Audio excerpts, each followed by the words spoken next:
الحمدللہ رب العالمین والصلاة والسلام علی محمد وآلہ واصحابہ اجمعین۔ گزشتہ لیکچر میں حضرت شاہ ولی اللہ محدث دہلوی رحمۃ اللہ علیہ کی شخصیت اور ان کے کارناموں کا پہلا پارٹ مکمل ہوا۔ اس وقت جن کتابوں کے حوالے اور ریفرنسز آپ کے سامنے پیش کیے گئے، وہی ریفرنسز اور وہی حوالے آج کے بھی لیکچر میں۔ پچھلے لیکچر میں ہم لوگوں نے یہ دیکھا تھا کہ ہندوستان کا ماحول دینی کس طرح سے تھا، سماجی کس طرح سے تھا، سیاسی کس طرح سے تھا، اور بیک وقت حکومت کی کمزوری کے بعد ہندوستان کی عوام کو کتنے محاذوں کے اوپر ٹکراؤ ہو رہا تھا، اور دین کی حالت عمومی طور پر لوگوں کے مزاج میں کس طرح سے بنتی چلی جا رہی تھی، اور حضرت شاہ ولی اللہ محدث دہلوی رحمۃ اللہ علیہ کے والد محترم جناب حضرت شاہ عبد الرحیم صاحب رحمۃ اللہ علیہ نے کس طرح سے اس کے مقابلے میں محاذ کا آغاز کیا، اور ایک مجدد کی حیثیت سے حضرت شاہ صاحب کا کردار کیا تھا۔ یہ تھا پہلا پارٹ۔ پہلے پارٹ میں یہ سارے عنوانات۔ دوسرے حصے میں اس میں ان کی تھاٹس، یعنی جن کو فکریں کہا جاتا ہے، اور ہم جانتے ہیں کہ فکروں پہ ہی قوموں کی زندگیاں ہوتی ہیں۔ قوموں میں عمروں کا کوئی مطلب نہیں ہوتا، فکر کے اوپر ہوتا ہے۔ جتنی اونچی فکر ہوتی ہے اتنا مضبوط کلچر ڈیولپ ہوتا ہے، اور مضبوط کلچر کے ڈیولپ ہونے کے لیے جو قومیں آگے 10 سال 20 سال 100 سال 200 سال سوچتی ہیں، وہ پلان کرتی ہیں، اور اسی پلان کے اکارڈنگ وہ آگے قدم بڑھاتی ہیں۔ حضرت شاہ ولی اللہ محدث دہلوی رحمۃ اللہ علیہ اس زمانے کی ان شخصیات میں تھے کہ جنہوں نے آگے 200 سال آگے کی فکر کیا تھا۔ ایک عجیب اتفاق کی بات ہے کہ 1750 اور 1850 کے درمیان میں کم از کم 2 شخصیات ہندوستان کی ایسی پیدا ہوئیں جنہوں نے آگے 200 سال سوچا۔ ایک فکری طور پر، علمی طور پر، روحانی طور پر ایک شخصیت حضرت شاہ ولی اللہ محدث دہلوی رحمۃ اللہ علیہ کی ہے۔ سیاسی طور پر فکروں کے ساتھ دوسری شخصیت حضرت ٹیپو سلطان شہید رحمۃ اللہ علیہ کی۔ اس سلسلے میں آج قبل اس کے کہ ہم آپ کے سامنے وہ تفصیلات پیش کریں، جیسا کہ پچھلے ہفتے بھی ہم نے آپ کے سامنے عرض کیا تھا کہ حضرت شاہ صاحب کی ایک عظیم الشان انسائکلوپیڈیا، جس انسائکلوپیڈیا سے ہم بالکل ناواقف ہیں، اس کے 2-3 پوائنٹس لے کر کے 2-3 جو جدید نظریات ہمارے دنیا میں مشہور ہیں اسکالرز کے، اس کا موازنہ کریں گے۔ یہ وہ کتاب ہے کہ اگر مسلسل اس کا درس دیا جائے تو کئی سال کا تو کورس اسی میں ہو جائے گا۔ یہ کتاب جو ہمارے سامنے ہے، ہمارے ہاتھ میں ہے، اس کو 2 والیوم کے اندر پبلش کیا گیا ہے، اور اس کتاب کا نام ہے حجت اللہ البالغہ۔ قرآن کی آیت سے لیا گیا ہے، وَلِلَّهِ الْحُجَّةُ الْبَالِغَةُ۔ اللہ کے لیے ہی سب سے زیادہ اسٹیبل، سب سے زیادہ ڈیولپڈ، سب سے زیادہ پہنچی ہوئی دلیل ہے، جس دلیل کے سامنے کوئی دلیل کام نہیں آ سکتی، نہ پہنچ سکتی ہے۔ اسی سے انہوں نے یہ نام لیا، اور اس کے بعد اس کتاب کا جو عنوان بتایا جاتا ہے، جو سبجیکٹ بتایا جاتا ہے، کہ ہر کتاب کا ایک سبجیکٹ ہوتا ہے کہ بھائی اس کتاب کا سبجیکٹ کیا ہے، یہ تاریخ سے ریلیٹڈ ہے، لٹریچر سے ریلیٹڈ ہے، یہ جو ہے فلسفی سے ریلیٹڈ ہے، سوشالوجی سے ریلیٹڈ ہے۔ اس کتاب کا ٹاپک کیا ہے؟ تو اس کتاب کا ٹاپک ماہرین کہتے ہیں کہ اس کتاب کا ٹاپک ہے اسرار شریعت، حکمت شریعت، لاجکس آف شریعہ، یعنی اس سے پہلے عبادات کے معاملے کے اندر، قرآن و حدیث کی تشریحات کے معاملے کے اندر جس قسم کی فلسفی سے کام لیا گیا تھا، اس فلسفی کے اندر عام طور پر یونانی فلسفی کے ساتھ ٹکراؤ تھا، لیکن حضرت شاہ صاحب نے وہ لاجک پیش کیا کہ بغیر کسی ٹکراؤ کے اسلام کے ہر عبادت کے اندر انہوں نے لاجک لا کر کے پیش کیا، جس میں حدیث کے علوم، پھر اسی طرح سے احکام شریعت آغازی کیا انہوں نے اس کے پریفیس اور مقدمے کا، الاحکام الشریعۃ تتضمن مصالح العباد، احکام شریعت تمام کے تمام، احکام شریعت تمام کے تمام بندوں کی مزاج کے اعتبار سے اور مصلحت کے اعتبار سے رکھے گئے. اور اس کے بعد سے انہوں نے سلف کا تذکرہ تفصیل کے ساتھ کیا اور ان کی محنتوں کا تذکرہ کیا. پھر اس کے بعد کون سے رولز ہیں اور کون سے قواعد، جس کو کہا جاتا ہے قواعد کلیہ، جس سے شریعت کے مصالح نکل کر کے آتے ہیں، وہ تفصیل کے ساتھ بات کرتے کرتے یہاں تک کہ ایک چیپٹر ایسا بھی نکلا کہ انہوں نے یہاں پر لفظ دیا ہے انظر الی آیات اللہ فی الاشجار. ترجمہ ہے کہ درختوں میں اللہ کی آیات پر غور کرو، یعنی سائنس. انظر الی آیات اللہ فی الحیوان، حیوانات میں اللہ کی آیات کے بارے میں غور کرو. انظر الی نوع الانسان وما فیہ من خواص، انظر الی تدبیر اللہ، یعنی اللہ کی آیات اور نشانیوں پہ غور کرو. تو پتہ یہ چلا کہ جس وقت ابھی لیبارٹریز اور مائکروسکوپس کا استعمال نہیں شروع ہوا تھا، اس وقت انہوں نے مصلحت شریعت کو بتاتے ہوئے یہ انسٹیگیٹ کیا اور موٹیویٹ کیا لوگوں کو کہ غور کرو، اور یہ پوری تفصیلات اس کے اندر نکل کر کے آتی ہیں. پھر اس کے بعد زندگی اور موت کے تعلق سے فلسفی کو آسان بنا کر کے لاجیکل طریقے پہ پیش کیا. اور اس کے بعد جس کا تذکرہ انشاءاللہ ہم میسلوز کی تھیوری کے ساتھ کریں گے، وہ ہے مبحث الارتفاقات، یعنی سماجیات کا پورا علم. اور سماجیات کا وہ پورا علم کہ کس طرح سے سماجیات آگے بڑھتی ہیں، دیہات کی سماجیات، ارتفاقات، ڈیولپمنٹس کیسی ہوتی ہیں، اور جو ہے شہری ڈیولپمنٹس کیسے ہوتے ہیں، شہری تمدن کیسے ہوتا ہے، دیہاتی تمدن کیسے ہوتا ہے، کیسے لین دین وجود میں آتا ہے. یہ آپ کو تفصیل کے ساتھ ہم ابھی لا رہے ہیں. پھر اس کے بعد آپ دیکھیں گے میسلوز کی تھیوری میں اوپر چل کر کے ایک ورڈ نظر آئے گا، SA لکھا ہے، جس کو سیلف ایکچوائزیشن کہا جاتا ہے. ابراہم میسلو سیلف ایکچوائزیشن کا تذکرہ کرتا ہے، اور سیلف ایکچوائزیشن کو اردو میں تسعید یا تمجید یا سعادت کہتے ہیں. اور شاہ صاحب نے اس کے بعد والا چیپٹر پورا مبحث السعادہ رکھا ہے کہ سعادت کس کو کہتے ہیں، سعادت ملتی کیسی ہے، ایکچوائزیشن اپنی یافتگی، اپنی پہچان کیسے ملتی ہے.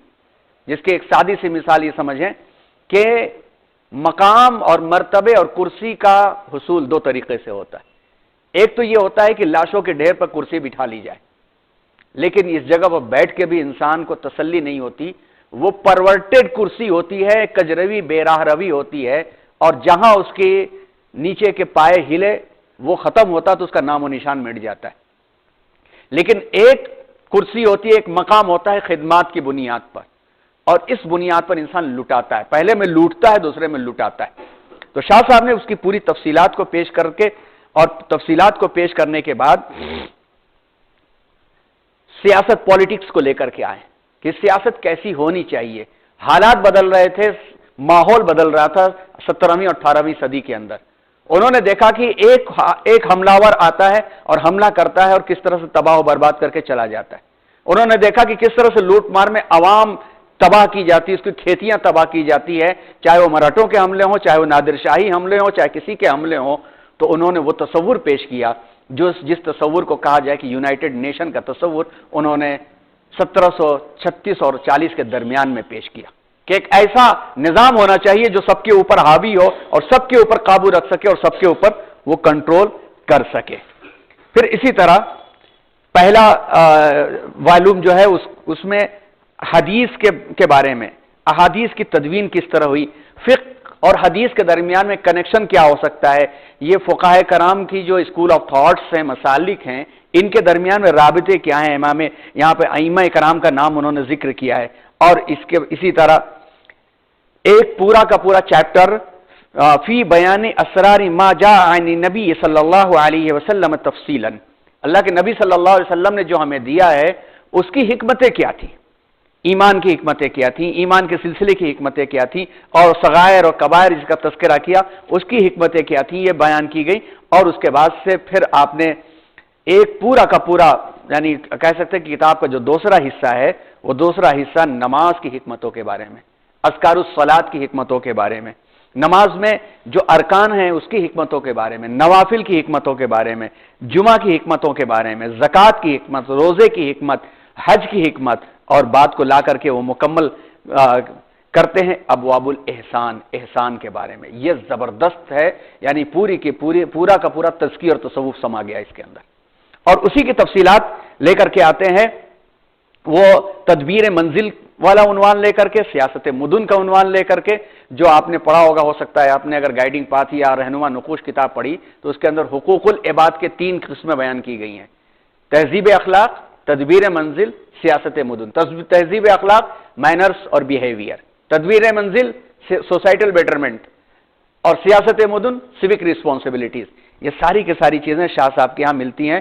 گویا دل کے اندر کی درستگی سے لے کر کے پورے نظام عالم کی درستگی کی بات شاہ صاحب نے 1730 اور 50 کے درمیان میں کہی، جبکہ یہ عنوان دوسرے ایکسپرٹس نے بعد میں اٹھایا۔ تو آپ دیکھیے اس ٹائٹل کے اوپر دیکھیے آپ کہ ایک طرف آپ کو ابراہم میسلو کی تھیوری کا ڈائیگرام نظر آ رہا ہے، جس کو ہائرارکی آف نیڈس ڈائیگرام کہا جاتا ہے۔ دوسری طرف آپ کو جوہری ونڈو کے نام سے ایک خاکہ نظر آ رہا ہے، جس کو جوزف اور ہیرنگم ماہرین نفسیات نے ڈیولپ کیا تھا۔ ان دونوں کو سامنے رکھ کر کے ہم سمجھیں گے، لیکن اس سے پہلے ایک چھوٹی سی تحریر، اس کے کچھ سلیکٹڈ چیپٹرز آپ کے سامنے پیش کرتے ہیں، اور یہ تحریر ہے گریش ماتھور کی۔ گریش ماتھور ایک صحافی اور ایک قلمکار تھے، اور انہوں نے 1963 میں ایک انگریزی میں آرٹیکل لکھا تھا، اور اس کو پیٹریاٹ میگزین میں انہوں نے لکھا تھا، جو 7 دن میں شائع ہوتی تھی یہ میگزین۔ اس میں انہوں نے لکھا تھا جب شاہ صاحب کو انتقال کے 200 سال ہو چکے تھے۔ انہوں نے لکھا کہ 1963 کا سال گزرا جا رہا ہے، لیکن دہلی شہر کے باسی اس موقع سے غافل ہیں کہ اس عظیم شخصیت کی وفات کی 200ویں برسی منائے، جس کا شمار اس شہر کی ہزاروں سال پر محیط تاریخ میں پیدا شدہ عظیم انسانوں میں کیا جاتا تھا، اور اسلام کی نشأت ثانیہ کے لیے انہوں نے کیا کیا کردار انجام دیا، اس کو لکھتے ہوئے کہتے ہیں کہ 1763 میں شاہ ولی اللہ کی وفات ایک ایسے مفکر کی موت تھی جس نے بر صغیر میں اسلام کو نئی سمت توانائی فراہم کی۔ شاہ ولی اللہ نے ہندوستان میں ایک ایسی علمی فکری تحریک کی بنیاد رکھی جو آپ کے فرزند اور شاگرد شاہ عبدالعزیز کی قیادت میں برطانوی سامراج کو درپیش اولین عوامی مزاحمت کے شکل میں سامنے آئی۔ آپ جانتے ہیں کہ پہلی مرتبہ آزادی ہند کو عوام سے جوڑنے کا جو کردار ہے وہ شاہ عبدالعزیز دہلیوی رحمۃ اللہ علیہ کا ہے، جنہوں نے پہلی مرتبہ، کیونکہ 1799 میں ٹیپو سلطان شہید ہو گئے اور جنرل ہارس نے کہہ دیا کہ آج سے ہندوستان ہمارا ہے، پھر چھوٹے چھوٹے راجے رجواڑے نواب یہ سارے کے سارے مجبور ہو گئے، ان کے پاس کسی کے پاس طاقت بچی نہیں۔ اب تک 1799 سے پہلے ہندوستان کی عوام اس تحریک میں شامل نہیں تھی، عوامی تحریک آزادی کی جد و جہد بنی نہیں تھی۔ شاہ عبدالعزیز رحمۃ اللہ علیہ نے دارالکفر کا فتویٰ دیتے ہوئے عوام کو اس کے بارے میں ابھارا۔ یورپ میں سائنسی اشتراکیت کے نظریات کی تشکیل سے کم و بیش 150 سال پہلے شاہ صاحب نے اپنی بصیرت کی روشنی میں یہ نتیجہ نکالا کہ انسانی سماجوں کو درپیش بحرانوں کا اصل سبب معاشی مسائل ہیں۔ انہوں نے یہ نتیجہ نکالا، اس بحران کا حل آپ نے ایک متوازن معاشی نظام اور فلاحی ریاست کی شکل میں پیش کیا، جس کی بنیاد بادشاہت کے خاتمے اور عوامی جمہوریت کے قیام اور شاہانہ عیش و عشرت اور دوسروں کی محنت پر پلنے والے طبقات کے خاتمے پر مبنی تھی، یعنی ڈیموکریسی کا پہلا نظریہ بھی ہندوستان کے اندر شاہ صاحب نے پیش کیا۔ آپ نے معروف مغربی مفکر کارل مارکس سے 150 سال پہلے روٹی، کپڑا اور مکان یہ کانسیپٹ عوام کے سامنے پیش کیا، جو اس کتاب کے اندر مل جائے گا۔ اچھا، آپ چاہیں کہ کتاب پڑھیں تو ظاہر سی بات ہے کہ اس کی عربی اتنی مشکل ہے کہ اچھے عربی دانوں کو بھی ڈکشنری اٹھانا پڑتا ہے۔ اس کے بہت سارے ترجمے کیے گئے، لیکن محض ترجموں سے تو کتاب سمجھ میں نہیں آتی، لیکن رحمت اللہ الواسعہ کے نام سے موجودہ دور میں مفتی سعید پالنپوری رحمت اللہ علیہ نے اس کی 6-7 جلدوں کے اندر شرح کی ہے، جو کچھ حد تک اس کا حق ادا کرتی اردو میں موجود ہے۔ شاہ صاحب نے اس طرح سے اپنی زندگی کو ایک ریفارمر کی طرح سے بنایا تھا کہ انہوں نے ہندوستان کی سوسائٹی میں کیا کیا ریفارمیشن کیا تھا. پچھلے سیشن میں آپ کے سامنے بات آئی. اس سے بڑا اور کیا ریفارمیشن ہو سکتا ہے کہ ہندوستان کے ماحول میں پہلی مرتبہ جرأت کر کے انہوں نے قرآن مجید کا ترجمہ کیا تھا. اور قرآن مجید کا ترجمہ اس طرح سے کیا تھا کہ تنقید ایسی برداشت کرنی پڑی کہ نہ صرف تنقید بلکہ آپ فتح پوری مسجد سے نکلتے ہیں ایک موقع پر تو اس وقت کے جو درباری اور نام نہاد علماء تھے ان کے ہجوم نے گھیر لیا اور آپ کو قتل کرنے کی کوشش کی کہ آپ کو جان بچا کر کے دہلی کچھ دنوں کے لیے چھوڑنا پڑا. آپ کی وفات کے بعد آپ کے ایک بیٹے شاہ رفیع الدین صاحب رحمۃ اللہ علیہ نے اہل دہلی کو اردو یعنی اردو ہندی زبان اس وقت مکس تھی ترجمہ کیا اور آپ کے ایک اور بیٹے شاہ عبد القادر رحمۃ اللہ علیہ نے قرآن میں اردو زبان کی پہلی تفسیر لکھی. جیسا کہ اس کے پہلے آپ کے سامنے بات آئی اور کچھ اشارے بھی ملے. شاہ صاحب نے وہ لکھتے ہیں گریش ماتھور کہ شاہ صاحب نے اسلامی تعلیمات کو اندھے اعتقادات اور توہم پرستی سے آزاد کرایا اور دین اسلام کو نئے دور کے تقاضوں کے مطابق پیش کیا.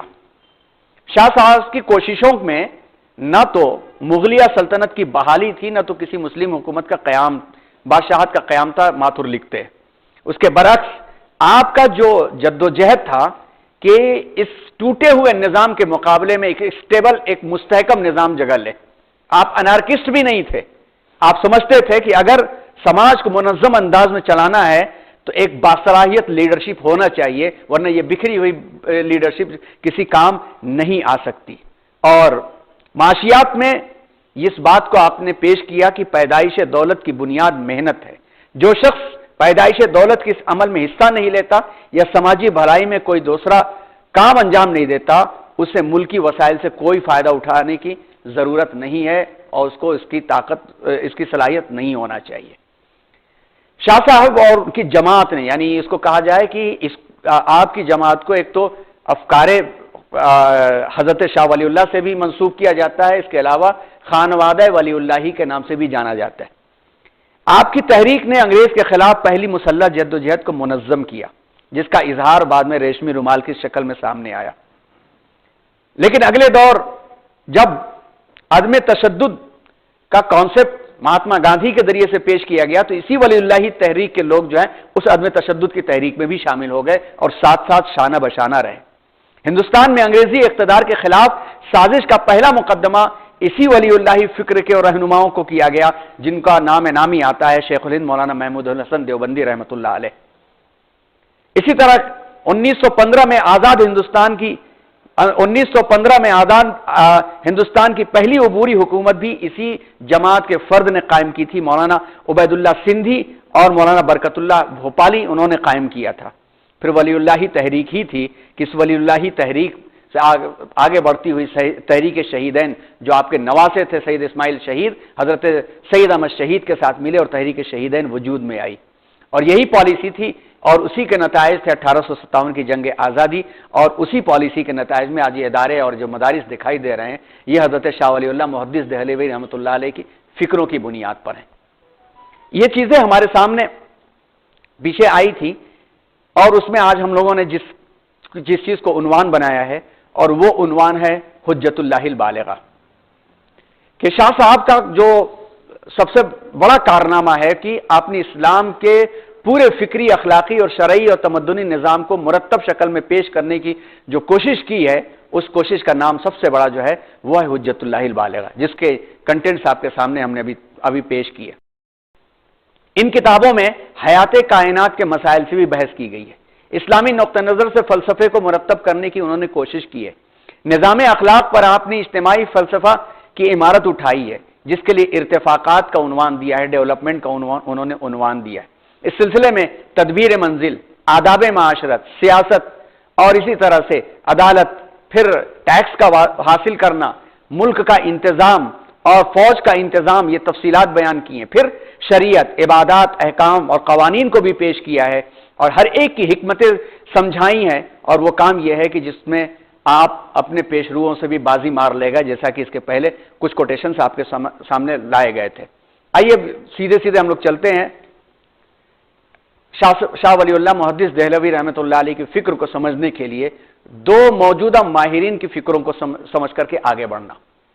ہم جانتے ہیں کہ جس وقت نفسیاتی علوم، جس کو میٹا فزکس کہا جاتا ہے، میٹا فزکس جس کے تہ میں نفسیات نے جنم لیا، نفسیاتی علوم ڈیولپ ہو رہے تھے اور نفسیاتی علوم کے اندر زیادہ تر یورپ کے ایکسپرٹس آگے آ رہے تھے، جس میں ہم نام لے لیں تو فریڈرک ونسلو ٹیلر اور فرینک گلبر ٹیلر اور جو ہے ایک اور بھی نام ہے اس کے علاوہ JAC براؤن اور اسی طرح سے ایلٹن میو، اس قسم کے لوگوں کے نام سامنے آ رہے تھے.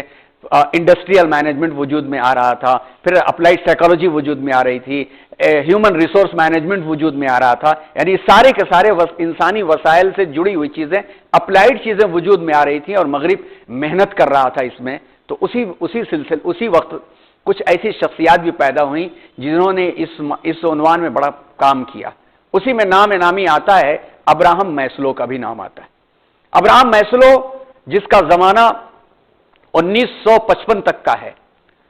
ابراہم میسلو کے بہت سارے نظریات ہیں، جن نظریات کے اندر تھیوری آف موٹیویشن سب سے مشہور ہے، جس کو ہائرارکی آف نیڈس تھیوری کے نام سے بھی جانا جاتا ہے، اور میسلوز تھیوری کے نام سے انٹرنیشنل لیول پر ہر مینجمنٹ کے میدان میں پڑھائی جاتی ہے. یہ تھیوری، یہ نظریہ پڑھایا جاتا ہے.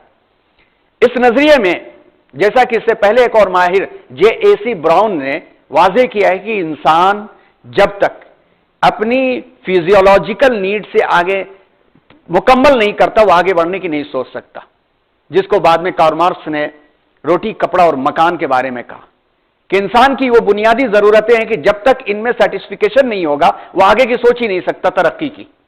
اور اس سلسلے میں ایک پورا فلسفہ وجود میں آیا، حکومتیں گری بنی اس روٹی، کپڑا اور مکان کے عنوان پر لے کے. ہندوستان میں بھی کافی اس کا شور شہرا رہا، دورہ رہا اس کا.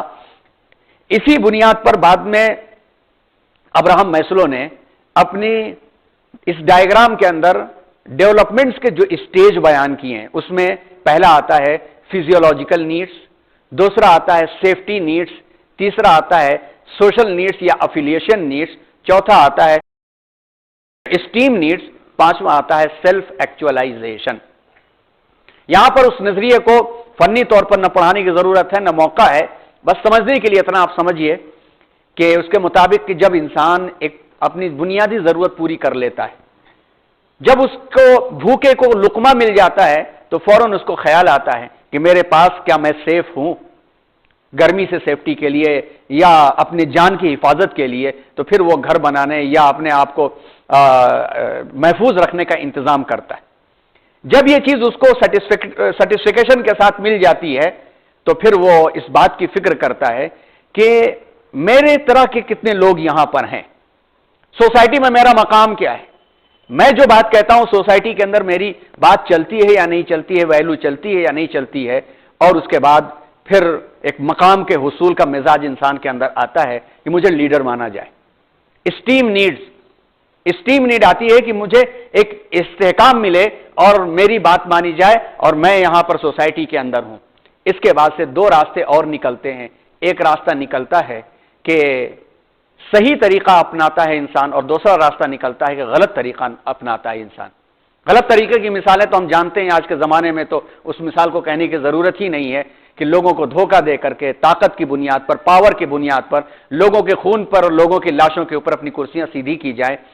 اس میں بھی سیلف ایکچوائلائزیشن ملتا ہے لوگوں کو، لیکن یہ سیلف ایکچوائلائزیشن جو ہے وہ پرورشن کی راہ والا ہے، کجروی کی راہ والا ہے اور خرابی کی راہ والا ہے. دوسرا یہ ہے کہ میری بات مانی جائے اس لیے کہ میں نے خدمت کیا ہے، اتنی خدمت کرو کہ عوام خود بخود پیچھے چلنے لگے. اس کا نام ہے حصولیابی اور سیلف ایکچوائلائزیشن. اس کو بزنس اور انسان کی مادیت سے جوڑ کر کے اس طرح سے اس کی وضاحت ہوتی ہے کہ جب ایک انسان، ایک مینیجر کسی کمپنی میں جاتا ہے تو سب سے پہلے دیکھتا ہے کہ اس میری تنخواہ کیا ہوگی، پھر تنخواہ کے بعد یہ دیکھتا ہے کہ یہاں پر مجھے پینشن کیا ملے گی، میرا جو ہے پروویڈنٹ فنڈ کیا ہوگا، میری سہولیات کیا ہوں گی. اس سلسلے میں مینجمنٹ کے پڑھانے والے یہ ایگزامپل دیا کرتے ہیں، بچوں سے پریکٹس کرایا کرتے ہیں کہ مان لو کہ تمہارے پاس جاب کی آفر آتی اور یہ جاب کی آفر آتی ہے، ایک جگہ سے آتا ہے کہ آپ کو 50,000 روپے پر منتھ ملیں گے، ایک جگہ سے آتا ہے کہ آپ کو 20,000 روپے پر منتھ ملیں گے. جہاں سے 50,000 روپے کی آفر آتی ہے وہاں پر ریٹائرمنٹ کے بعد کوئی پینشن نہیں ہے. جہاں پہ 20,000 روپے کی آفر آتی ہے ریٹائرمنٹ کے بعد، آپ کے مرنے کے بعد آپ کی بیوی کو پینشن ہوتی ہے، آپ کس میں جانا پسند کرو گے؟ تو ظاہر سی بات ہے کہ امپلائیز کہتے ہیں کہ ہم لانگ ٹرم پلان تیار کریں گے، اس لیے کہ سیفٹی وہاں پہ زیادہ ہے. کم کھائیں گے لیکن سیفٹی ہے کہ اگر ہم کام کرتے کرتے مر بھی گئے تو ہماری جگہ ہمارا بیٹا آ جائے گا. ہم کام کرنے کے بعد اگر ہم ریٹائر ہو گئے تو ہمیں پینشن آئے گی، ہماری بیوی کو پینشن آئے گی. تو پینشن. پھر اسی طرح سے جب انسان جاب میں آتا ہے تو دیکھتا ہے کہ میرے ساتھ کام کرنے والے کون ہیں. اب کام کرنے والے ہیں تو لیڈر کون بن رہا ہے؟ محنت میری زیادہ ہے، پروڈکشن میرا زیادہ ہے، اور میری محنتیں زیادہ ہیں، تو مجھے لیڈر بننا چاہیے. اور پھر ایک مقام آتا ہے کہ وہاں جا کر کے لیڈرشپ حاصل ہوتی ہے، سیلف ایکچوائلائزیشن حاصل ہوتا ہے. اب آئیے دیکھیے اس بات کو حضرت شاہ صاحب نے کیسے لکھا ہے.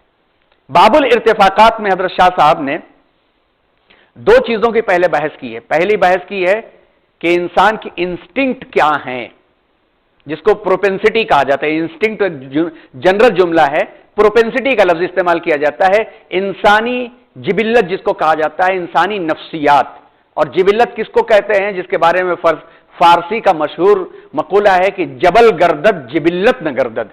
پہاڑ ہٹ سکتا ہے لیکن انسٹنکٹ نہیں مر سکتی. کیا ہے انسٹنکٹ انسان کی؟ انسان کی انسٹنکٹ تین ہے. نمبر 1 بھوک مٹنا، نمبر 2 حفاظت کا انتظام، نمبر 3 ریپروڈکشن. یہ انسان کی خصوصیات میں، انسان مطلب جانداروں کی خصوصیات میں سے اور انسان کی بھی خصوصیات میں سے. شاہ صاحب نے اس پر بحث کرتے ہوئے اسلام کی مصلحت کو یہ پیش کیا ہے کہ اسلام نے انسان کی جبلت کو اکھاڑ کے نہیں پھینکا ہے. انہوں نے مثال دی ہے کہ انسان کی پہچان دنیا کے اندر 3 طرح کی مخلوقات مشہور ہیں. ایک وہ مخلوقات جو نورانی مخلوقات ہیں جن کو ملائک کہتے ہیں، جن کو ملک کہتے ہیں، ملائکہ کہتے ہیں، نہیں فرشتے. اور یہ نورانی مخلوقات ہیں، صرف نور ہی نور ہے، اچھائیاں ہی اچھائیاں ہیں، کوئی خواہش نہیں ان کے اندر.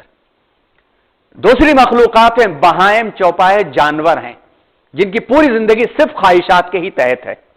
انسان ان دونوں کے درمیان کی ایک مخلوق ہے، اور انسان کا مزاج یہ ہے کہ خواہشات بھی پورا کرنا ہے اسے، اور اس کی روحانیت اور اس کا مزاج کے اندر نورانیت بھی پائی جاتی ہے. اسلام نے اس کے دونوں کے درمیان میں رکھتے ہوئے انسان میں سے اقلاع بہیمیت نہیں کہا ہے. بہیمیت جانوروں والی خصوصیات، ملکوتیت فرشتوں والی خصوصیات، ملکیت یا ملکوتیت فرشتوں والی خصوصیات. اسلام نے کسی انسان کو فرشتہ بنانا منظور نہیں کیا ہے اور فرشتہ بن نہیں سکتا. اسلام نے کسی انسان کو جانور بھی نہیں بنایا ہے. اس کے درمیان کی راہ رکھا ہے کہ ضرورت کے بقدر وہ بہیمیت کو انجام دے، اور بہیمیت کو انجام دینے کے واسطے ملکوتیت غالب ہونا چاہیے اس کے اوپر. یعنی کھانا اسے کھانا ہے تو جانور اپنی اولاد کا بھی چھین کے کھا لیتا ہے، کسی کا بھی چھین کے کھا لیتا ہے، تو ایک انسان چھین کے نہیں کھا سکتا. حلال طریقے پر کھائے. کیوں حلال طریقے پر کھائے؟ اس لیے کہ اس کے اندر یہ نورانیت ملکوتیت والا ہونا چاہیے. جانور کسی سے بھی اپنی ضرورت پوری کر لیتا ہے، اس میں رشتے اور ناطے اس میں نہیں دیکھے جاتے، ان کی فطرت میں ہے. تو انسان اپنی ضرورت، جنسی ضرورت کسی سے نہیں پورا کر سکتا، اس میں رشتے ناطے بنائے گئے. یہ محرم رشتہ، تو یہ نامحرم رشتہ، تو یہ نکاح کا رشتہ، اور یہ لمٹ کا رشتہ، اس کو پیش کیا ہے. اس سلسلے میں شاہ صاحب لکھتے ہیں کہ اسلام نے فطرت کو اکھاڑ کے پھینکنے سے منع کیا ہے. یہی وجہ ہے کہ اسلام میں یہ مشہور مقولہ ہے لا رہبانیت فی الاسلام، کہ کوئی شخص جنگل کی راہ لے لے اور کہے کہ میں پوری زندگی میں شادی نہیں کروں گا. اسلام نے منع کیا ہے. حضور اکرم صلی اللہ علیہ وسلم نے تو صاف کہہ دیا کہ فمن راغب عن سنتی فلیس منی، جس نے میرا طریقہ چھوڑ کر کے رہبانیت کو یعنی الگ تھلگ کرنے کا نظام تیار کیا وہ مجھ سے نہیں ہے. یعنی اسلام نے وہ بہائم یعنی جانوروں کی خصوصیات کو باقی رکھا، اس کو فلٹر کیا کہ فرشتوں کی خصوصیات اس کے اوپر رہنی چاہیے. ان دونوں چیزوں کو کہتے ہوئے شاہ صاحب پھر یہ ڈیولپمنٹس کو بیان کرتے ہیں جن کا نام ارتفاق اول، ارتفاق دوم، ارتفاق سوم، ارتفاق چہارم. اب یہاں پر آپ دیکھیے کہ یہاں پر ابراہم میسلو کا نظریہ ایک لمیٹڈ ہے، بس کمانے سے لے کر لیڈرشپ تک، جس میں یہ بات بھی وہ پیش کرتا ہے کہ ضروری نہیں کہ ہر انسان سیلف ایکچوائلائزیشن تک پہنچے. کچھ لوگ سیفٹی نیٹ تک جا کے رک جاتے ہیں، کچھ لوگ جو ہیں بس پیٹ بھر گیا بس اور کچھ نہیں چاہیے، کچھ لوگ سوشل نیٹ تک جا کے رک جاتے ہیں. ہر ایک کا جو پیک پوائنٹ ہے وہ سیلف ایکچولائزیشن نہیں ہو سکتا، لیکن پھر بھی یہ لمیٹڈ نظریہ اس کا ہے۔ شاہ صاحب کے ہاں نظریہ دیکھیے، ارتفاق اول، قبائل اور خانہ بدوش سے شروع کیا انہوں نے تو عالمی سیاست تک وہ گئے۔ ارتفاق اول میں اس کی ایک سمپل سادی سی مثال آپ کے سامنے پیش کرتے ہیں، اور بالکل انہی تقریباً قریب کے الفاظ کے ساتھ جو ہمارے استاذ محترم حضرت مولانا برہان الدین سنبھلی صاحب رحمۃ اللہ علیہ نے حجت اللہ البالغہ پڑھاتے ہوئے مثالیں دی تھی۔ لاسٹ لیکچر میں ہم نے ان کے نوٹ بک بھی دکھایا تھا آپ کو۔ انہوں نے مثال دیا تھا سمجھاتے وقت کہ دیکھو یہ عنوان بہت ٹف عنوان ہے، لیکن پہلے سمپل مثال سے سمجھو۔ مثال کے طور پر ایک انسان کسی دور دراز مقام پر پہنچ جاتا ہے، آس پاس اسے پتا بھی نہیں کہ یہ انسانیت ہے یا نہیں ہے، کوئی ہے یا نہیں ہے، تو سب سے پہلے جس چیز کی فکر کرے گا وہ اس بات کی فکر کرے گا کہ میں یہاں کھاؤں گا کیا۔ اس کی فکر میں اسے ایک پھل مل جاتا ہے یا کچھ کھانا مل جاتا ہے، جو جیسے ہی پیٹ میں لقمہ جاتا ہے تو فوراً اس کے توجہ ٹوٹتی ہے کہ میں سیف ہوں یا نہیں ہوں، اپنی حفاظت کے انتظام کرتا ہے، پھر وہ جھوپڑی بناتا ہے یا کپڑے پہنتا ہے یا پیڑ کے اوپر بسیرا کرتا ہے یا پہاڑ کے اوپر بسیرا کرتا ہے تاکہ درندے ہم کو نقصان نہ پہنچائیں۔ پھر اس کے بعد کیا آتا ہے؟ پھر اس کے بعد یہ آتا ہے کہ وہ تلاش نکلتا ہے کہ میری طرح کوئی ہے یا نہیں ہے۔ یہ فطرت ہے انسان کے اندر۔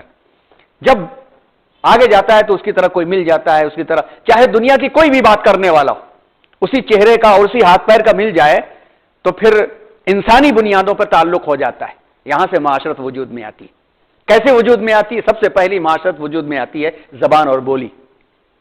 زبان اور بولی، اب مثال کے طور پر ایک بھوجپوری بولنے والا، ایک بھوجپوری زبان بولنے والا اور ایک ملیالی زبان بولنے والا ایسے مقام پر اکٹھا ہو جاتے ہیں تو جو زبان بنے گی وہ بھوجپوری اور ملیالم کا مکسچر بنے گی۔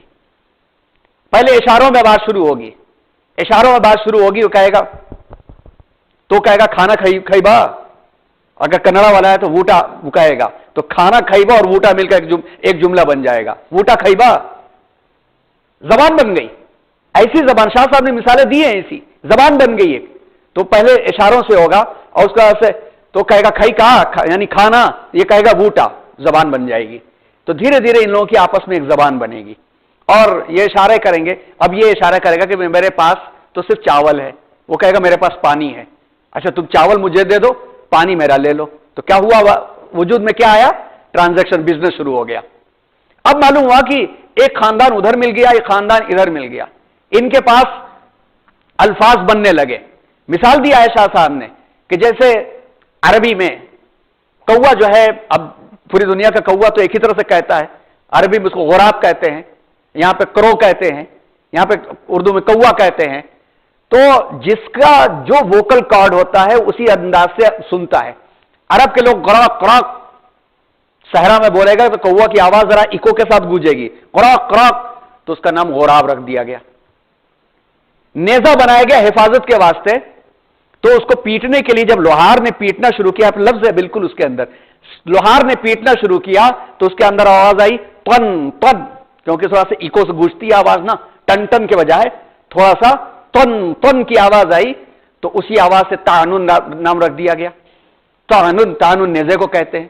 اس طرح سے بولی وجود میں آ گئی۔ اب ایک خاندان ہے جس کے پاس گیہوں ہے، ایک کے پاس چاول ہے، ایک کے پاس پانی ہے،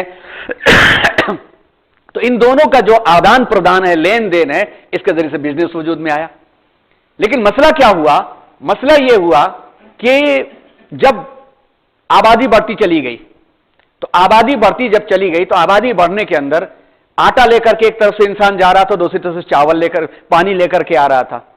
بارش ہو گئی، آٹا اس کا خراب ہو گیا، سامنے والا تو لے گا نہیں، وہی گیلا آٹا لے کے کیا کریں گے ہم، اس کا نقصان۔ وہ بیچارہ آ رہا تھا، گھڑا گرا پھوٹ گیا، اب وہ پھوٹا گھڑا لے کر کے آئے گا تو یہ تو کھانا دے گا نہیں۔ تو انسان کے مزاج کے اندر ڈیولپمنٹ ہے، ارتقا ہے، یہیں سے تمدن آتا ہے، شہریت آتی ہے۔ اب دیکھیے قبائلیت سے شہریت آنے لگی تو دونوں نے بیٹھ کر کے طے کیا کہ بھائی دیکھو کچھ ایسی چیزیں ہونی چاہیے کہ جو ہمارے درمیان میں کامن ہو، کچھ ویلیویبل چیزیں ہونی چاہیے۔ تو قدیم زمانے سے سونا اور چاندی کو ویلو بنا لیا گیا، یعنی کرنسی وجود میں آ گئی۔ بھائی کرنسی کو ویلڈ کون کرے گا؟ ہمارا ایک لیڈرشپ ہونی چاہیے، وہ ویلڈ کرنی چاہیے۔ چلیے کرنسی وجود میں آ گئی، چاہے وہ چمڑے کی ہو، چاہے وہ کاپر کی ہو، چاہے گولڈ کی ہو، چاہے سلور کی ہو، ایک کرنسی وجود میں آ گئی۔ اب کرنسی لے کر کے ایک انسان نکلا اور جا کر کے اس نے اپنا چاول بیچا اور کرنسی لے کر کے آ رہا تھا، تو سوسائٹی کے اندر بہیمیت والے بھی لوگ چھین لیا کسی نے پٹک کے۔ اب کون اس پر قابو کرے گا؟ جو طاقت والا ہے چھین لے گا۔ اب آیا یہاں پر اور معاملہ کہ ہماری ایک فورس ہونا چاہیے، تو چنندہ لوگ فورس ہو اور اس کے اوپر بھی ایک ہو، تو آیا کہ نہیں یونائٹڈ نیشن کا کانسیپٹ۔ پہلے تو ہر قبیلے کا ایک لیڈر، ہر قبیلے میں سے ایک لے کر کے ایک نگراں، کہ کوئی اگر ایسی چوری کرے، کوئی اگر دام بڑھائے، کوئی ایسی چیزیں کرے، تو ایک ایسی آرگنائزیشن ہونی چاہیے جو آرگنائزیشن کے پاس اپنی صلاحیت ہو، اپنی فوج ہو، اور اس کی بات کو سب کو ماننا پائیے، یعنی ہر محلے کو ماننا ہوگا یا ہر ملک کو ماننا ہوگا، وہ ہو گیا اقوام متحدہ۔ یہ سمجھا کر کے شاہ صاحب نے بہت ساری مثالیں پیش کی، اور اسی میں اب آپ دیکھیے ارتفاق اول، خانہ قبائل اور خانہ بدوش، یہ ادھر ادھر گھومے کھا لیے ختم ہو گئے۔ لیکن اس کے بعد ارتفاقات کے اندر تہذیب نفس کا معاملہ بہت اہم آتا ہے، کہ اگر دونوں جگہ کی اخلاقیات کو صحیح رکھنا ہے تو پھر ان کے اخلاق کو درست کرنے کی فکر کرنا چاہیے۔ تعلیم وجود میں آ گئی، تربیت وجود میں آ گئی، تزکیہ نفس وجود میں آ گیا۔ جب ایک مرتبہ تہذیب نفس آ جائے گا تو پھر ایک دوسرے کا خیال انسان اچھی طرح سے کرے گا، کسی غیر محرم پر نظر نہیں اٹھائے گا، شادی کے لیے باقاعدہ پیغام بھیجے گا، نکاح ہوگا، پھر ضرورتیں پوری کی جائیں گی۔ یہ تمام کے تمام کانسیپٹ پیش کرتے ہوئے انہوں نے کہا کہ اس کے بعد جو معاشرہ جاتا ہے تدبیر منزل، کہ معاشرے کی بھلائی کے لیے کیا ہونا چاہیے، کون سے علم پڑھائے جانے چاہیے، کون سے علم نہیں پڑھائے جانے چاہیے، یہاں تک کہ اس میں کانسیپٹ ملتا ہے ہر وہ علم جو معاشرے کے لیے نقصان دہ ہو وہ علم پڑھانا ممنوع ہے۔ شراب بنانے کی فیکٹری، جوا کھیلنے کے علاقے، اس قسم کے، یعنی وہاں تک بھی غور کرے تو نکل آتا ہے کہ کوئی وائرس بھی بنا کر کے کمپیوٹروں میں ڈال رہا ہے تو ارتفاق سوم کے تحت وہ ممنوع قرار دیا جائے گا۔ پھر اس کے بعد ارتفاق چہارم، سیاست مدن، کہ خلیفہ کیسا ہونا چاہیے، اس کو پڑھنا ہے تو ازالت الخفا عن خلافت الخلفاء کے نام سے جو کتاب لکھی، انہوں نے حضرت خلفاء راشدین کے مراتب کو لکھ کر کے حضرت خلفاء راشدین کے مقام کو پیش کر کے گویا دکھایا کہ خلیفہ اس طرح سے ہونا چاہیے۔ یہ کہہ کر کے ایک تو ڈیموکریسی، اقوام متحدہ، خلافت اور اس مقام کو پیش کیا، اور اتنا اونچا مقام پیش کیا کہ پوری کے پورے نظریہ صرف ایک حصے میں سما جاتا ہے ابراہم میسلو کا۔ اب آپ دیکھیے کہ 1934 یا 35 کے نظریہ زیادہ عظیم الشان ہے، یا 1734 یا 35 والا زیادہ عظیم الشان ہے، یا 1940 یا 47 میں جو ہیرارکی آف نیڈ آیا تھا۔ ہیرارکی آف نیڈ کا پورا نظریہ حضرت شاہ صاحب کے ملتا ہے، اور ایک ایک جز کے ساتھ ملتا ہے۔ اب آئیے، اس میں بہت تفصیلات ہے، بس ہم نے صرف آپ کو یہ تعارف کرایا کہ کیا چیزیں حضرت شاہ صاحب نے کن کن فکروں پہ کام کیا تھا۔ اب اس فکر میں آپ دیکھیے کہ فطری جبلت کو صحیح رکھنے سے لے کر کے پوری حکومت کے قیام تک انصاف کی بات ہو رہی کہ نہیں ہو رہی ہے، اور مثال میں خلفائے راشدین جنہوں نے اپنے زمانے کے اندر دنیا کا سب سے عظیم الشان عادلانہ نظام قائم کیا تھا، جس میں حضرت عمر فاروق رضی اللہ تعالیٰ عنہ کا نام سب سے زیادہ لیا جاتا ہے کہ ان کو موقع ملا اور زیادہ زمانہ ان کے پاس رہا۔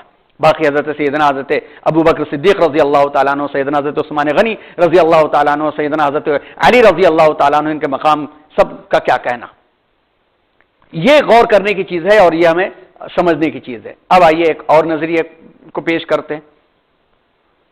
امریکی دو ماہرین، جس میں ایک جوزف اور ایک کا ہیرنگم نام ہے، آپ نے ایک نظریہ پڑھا ہوگا، I am okay you are not okay, I am okay you are not okay, I am not okay you are okay, I am not okay you are not okay, I am okay you are okay. یہ چار جو مراتب تخیل ہیں، سوچنے کے جو مرتبے ہیں، اس میں لیڈرشپ کی پہچان کی خاطر ان ماہرین نے اور اس قسم کے ماہرین نے بہت کتابیں لکھی ہیں، باقی کافی کتابیں ہیں I am okay you are not okay میں، کہ کس کو لیڈر مانا جا سکتا ہے، لیڈرشپ کوالٹی کس میں ہونا چاہیے، یا ایک لیڈر کو کیسا سوچنا چاہیے۔ I am okay you are not okay bossing ہے، I am not okay you are okay hopeless ہے، I am not okay you are not okay moving away ہے۔ اگر کسی کمپنی کے اندر ایسے شخص کو لے لیا گیا، I am not okay you are not okay, تو ہمارے بھوجپوری زبان میں کہتے ہیں کہ کھیلیں گے نہ کھیلے دیں گے، کھیلوا بگاڑیں گے، نہ خود کھیل لیں گے نہ تمہیں کھیلنے دیں گے، کھیل بگاڑ کے دم لیں گے، تو ایسا معاشرہ تباہ ہو جاتا ہے، اسی کمپنی برباد ہو جائے گی۔ ایسے شخص کو کمپنی سے نکال کے پھینک دو ورنہ کمپنی تباہ کر دے گا۔ اگر ایسا لیڈر مل گیا، مینیجر مل گیا جو کہتا ہے I am okay you are not okay, تو باسنگ کرتا ہے وہ، اور باس جو ہوتا ہے وہ کسی نہ کسی دن جو کمپنی کو تباہ کر دیتا ہے۔ کچھ دنوں کے لیے پروڈکشن بہت اونچا کر دے گا وہ، لیکن ورکرز کیا ہے، بغاوت کر دیں گے۔ اگر ایک ایسا مینیجر مل گیا